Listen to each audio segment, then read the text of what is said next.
Bab kekuatan krisis. Bagaimana para pemimpin menciptakan kebiasaan melalui ketidaksengajaan dan kesengajaan dalam buku The Power of Habit karya Charles Duhigg mengeksplorasi bagaimana krisis dapat menjadi momen kunci untuk menciptakan perubahan kebiasaan, baik di tingkat individu maupun organisasi.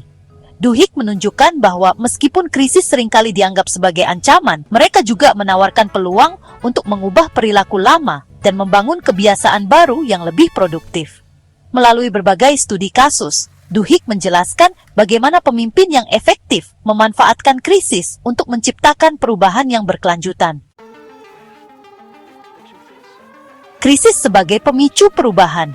Di sini, Duhigg menjelaskan bahwa krisis memiliki kekuatan unik untuk mengganggu status quo dan memaksa individu atau organisasi untuk menghadapi kebiasaan mereka. Ketika kebiasaan lama tidak lagi dapat bertahan dalam situasi krisis, orang menjadi lebih terbuka terhadap perubahan. Oleh karena itu, krisis seringkali menjadi momen yang tepat bagi pemimpin untuk memperkenalkan kebiasaan baru yang dapat membawa perubahan positif. Contoh nyata, Rumah Sakit Rhode Island. Duhigg menggunakan kasus Rumah Sakit Rhode Island sebagai contoh bagaimana krisis dapat memicu perubahan besar. Rumah Sakit Rhode Island adalah tempat yang penuh budaya yang merusak, tak seperti di Alcoa, di mana kebiasaan-kebiasaan kunci yang dirancang secara berhati-hati demi keselamatan pekerja telah mendatangkan kesuksesan yang semakin meningkat. Di Rhode Island Hospital, kebiasaan timbul sambil jalan di antara para perawat yang mencari cara mengatasi arogansi para dokter. Rutinitas di rumah sakit itu tidak dipikirkan secara berhati-hati. Rutinitas justru muncul akibat ketidaksengajaan dan menyebar melalui bisikan-bisikan peringatan sampai satu pola beracun muncul.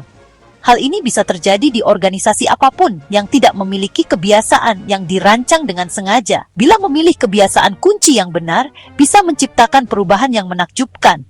Dan jika memilih kebiasaan kunci yang salah, justru akan mendatangkan bencana. Rumah Rhode Island menghadapi serangkaian insiden medis yang mengancam nyawa pasien dan merusak reputasinya. Salah satu insiden yang paling menonjol melibatkan kesalahan fatal yang terjadi selama prosedur operasi, yang menarik perhatian publik dan regulator. Penyelidikan yang kemudian dilangsungkan mengatakan mustahil untuk menentukan sebab pasti kematian. Namun keluarga pasien berargumen bahwa trauma kesalahan medis terlalu berat bagi tubuh si pasien yang telah rapuh, bahwa stres pengangkatan 2 potongan tengkorak, waktu tambahan pembedahan, dan keterlambatan pengeluaran hematoma membuat laki-laki itu meregang nyawa. Bila bukan karena kesalahan itu, klaim mereka, ia mungkin masih hidup. Rumah sakit membayar uang damai dan ahli bedah itu dimasukkan daftar hitam di Rhode Island Hospital. Kebiasaan-kebiasaan institusional Rhode Island Hospital sedemikian disfungsional, hanya masalah waktu saja sampai kesalahan fatal terjadi. Tentu saja bukan hanya rumah sakit yang melahirkan pola-pola berbahaya. Kebiasaan organisasional yang merusak bisa ditemukan pada ratusan industri dan ribuan firma. Dan nyaris selalu, kebiasaan-kebiasaan itu adalah produk dari tidak berpikir panjang, dari para pemimpin yang emoh memikirkan mengenai budaya itu, sehingga membiarkannya berkembang tanpa dibimbing. Tidak ada organisasi yang tidak memiliki kebiasaan institusional. Yang ada hanyalah organisasi yang merancang kebiasaan dengan sengaja, dan organisasi yang tidak merancangnya dengan matang, sehingga kebiasaan seringkali tumbuh dari persaingan atau rasa takut. Insiden yang terjadi di Rhode Island Hospital ini telah menciptakan tekanan besar pada manajemen rumah sakit untuk melakukan perubahan. Mereka pun mulai memperkenalkan sistem baru untuk memastikan keselamatan pasien, seperti mengembangkan prosedur operasi standar yang harus diikuti oleh semua staf medis. Kemudian mendorong staf untuk melaporkan kesalahan tanpa takut akan hukuman, sehingga memungkinkan analisis dan perbaikan sistem, dan melatih dokter dan perawat untuk mengadopsi kebiasaan baru yang lebih disiplin dan terstruktur. Hasilnya, rumah sakit tidak hanya meningkatkan keselamatan pasien, tetapi juga membangun budaya kerja yang lebih transparan dan kolaboratif. Studi kasus, perusahaan King's Cross, dan krisis kebakaran. Duhigg juga membahas krisis kebakaran yang terjadi di stasiun King's Cross di London pada tahun 1987. Insiden ini mengungkap kelemahan dalam prosedur keselamatan dan koordinasi di stasiun tersebut, Salah satu masalah utama adalah bahwa berbagai departemen di stasiun bekerja secara terpisah tanpa koordinasi yang memadai. Setelah kebakaran, pemerintah dan manajemen stasiun mengambil langkah besar untuk memperbaiki sistem keselamatan, seperti membentuk protokol keselamatan yang terpadu, yang mengharuskan semua departemen bekerja sama dan mengikuti panduan keselamatan yang sama. Kemudian mengadakan latihan keselamatan rutin dengan melatih staf untuk menghadapi situasi darurat, sehingga mereka dapat merespons dengan cepat dan efektif. Dan investasi dilakukan untuk meningkatkan fasilitas keselamatan, seperti alat pemadam kebakaran dan sistem alarm. Perubahan ini tidak hanya meningkatkan keselamatan di King's Cross, tetapi juga menjadi model untuk sistem transportasi lainnya di seluruh Inggris.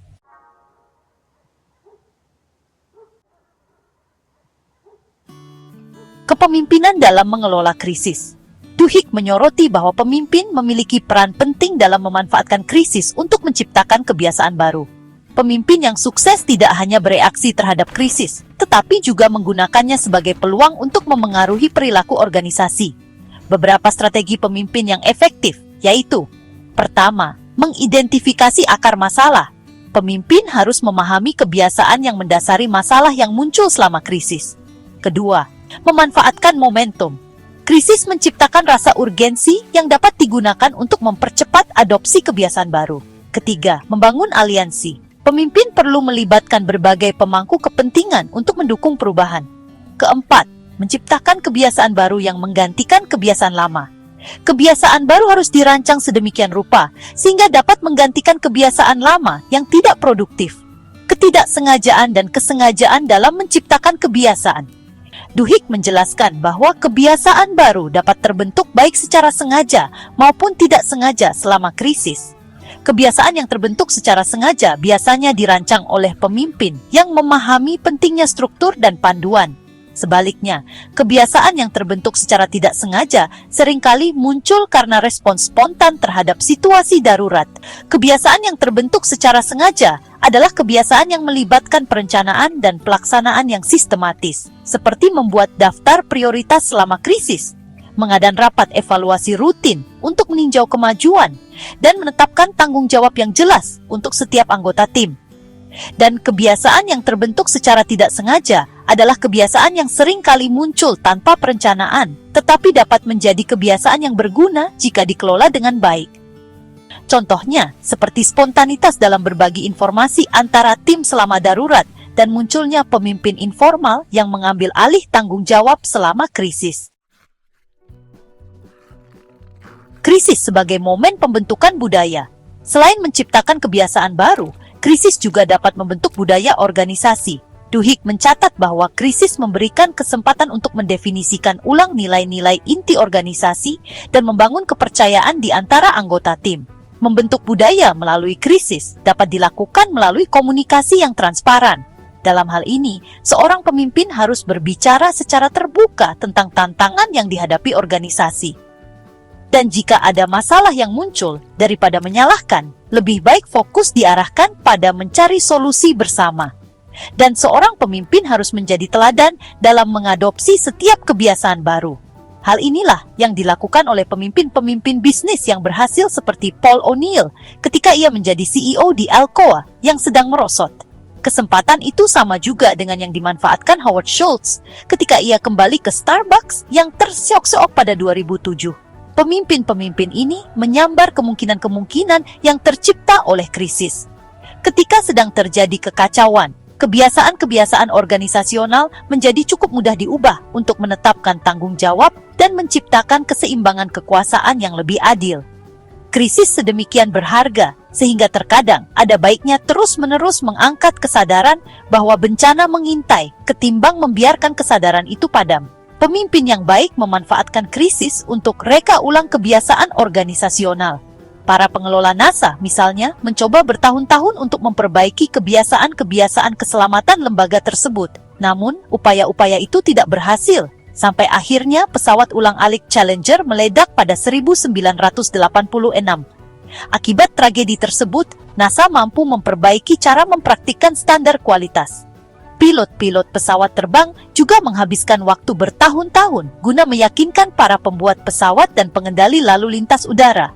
Kemudian, satu kekeliruan di landas pacu Bandara Pulau Tenerife milik Spanyol pada 1977 menewaskan 583 orang. Dan dalam 5 tahun, rancangan kokpit, prosedur di landasan bandara, maupun rutinitas komunikasi pengendali lalu lintas udara telah diperbaiki. Perubahan-perubahan jenis yang sama mungkin terjadi di perusahaan manapun ketika kebiasaan-kebiasaan institusional melalui kecerobohan atau pengabaian telah menciptakan gencatan-gencatan senjata yang membahayakan. Perusahaan dengan kebiasaan-kebiasaan disfungsional tidak bisa berubah semata karena diperintah seorang pemimpin. Para eksekutif yang bijak justru mencari momen krisis atau menciptakan persepsi krisis dan menumbuhkan perasaan bahwa ada yang harus berubah. Sampai akhirnya setiap orang siap merombak pola-pola yang mereka gunakan dalam hidup sehari-hari. Jangan pernah sia-siakan krisis yang serius, ucap Rame Manuel di hadapan konferensi eksekutif kepala setelah terjadi krisis finansial global tahun 2008, tak lama setelah ia ditunjuk sebagai kepala staf Presiden Obama. Krisis ini menyediakan kesempatan bagi kita untuk menemukan hal-hal yang tidak bisa kita lakukan sebelumnya. Tak lama setelahnya, pemerintahan Obama meyakinkan Kongres yang tadinya enggan untuk meluluskan rancangan stimulus sang presiden sebesar 787 miliar dolar. Kongres juga meluluskan Undang-Undang Reformasi Jaminan Kesehatan Obama, memperbaiki Undang-Undang Perlindungan Konsumen, dan menyetujui lusinan peraturan lain, mulai dari memperluas asuransi kesehatan anak-anak, sampai memberikan kesempatan baru bagi perempuan untuk menuntut bila mengalami diskriminasi upah. Itu adalah salah satu perombakan kebijakan terbesar sejak Great Society dan New Deal. Dan itu terjadi karena setelah bencana finansial terjadi, para pembuat undang-undang melihat kesempatan. Jadi, bab kekuatan krisis. Bagaimana para pemimpin menciptakan kebiasaan melalui ketidaksengajaan dan kesengajaan dalam buku The Power of Habit, karya Charles Duhigg, menyoroti potensi krisis sebagai momen transformasi.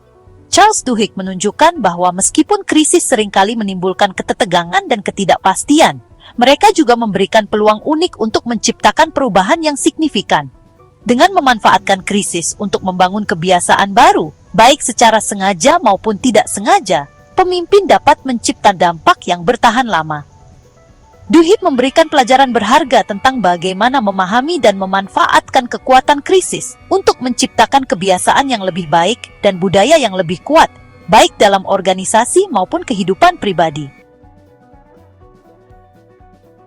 Untuk mendapatkan buku The Power of Habit karya Charles Duhigg, klik tautan pada deskripsi video ini untuk melakukan pembelian secara online di bellbook.com. Bellbook.com adalah toko buku online yang sudah berdiri sejak tahun 2009 dan melayani pengiriman ke seluruh wilayah di Indonesia.